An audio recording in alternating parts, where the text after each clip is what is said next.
I'm here promoting the Bay of Blood Film Festival, which is about to have its second year. So it's a very new festival in North Bay, Ontario. We came down to Shockstock because Shockstock is kind of like the coolest indie horror festival, sort of, you could say Ontario, but I say Canada. Also, I just love how almost everybody over time gets to know everyone at this con by their names. So all of a sudden you show up here and you see people that you haven't seen since you were here last time, because I'm not from London. So when I come to London, these are the only times I see my friends that are in London.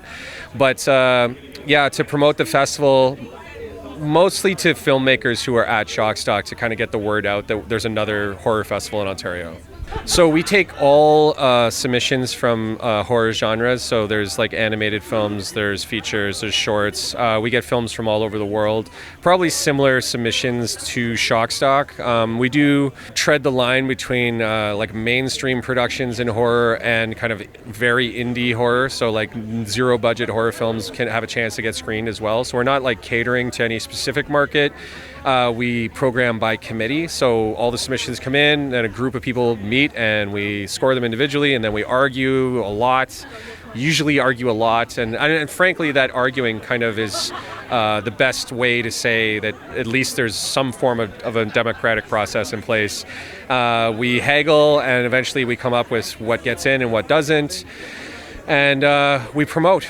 Yeah, so that's how it goes. We try very hard to encourage a lot of local filmmakers in Northern Ontario, and that was kind of the biggest reason why we started. Like Seb, who actually made that movie right there on the table.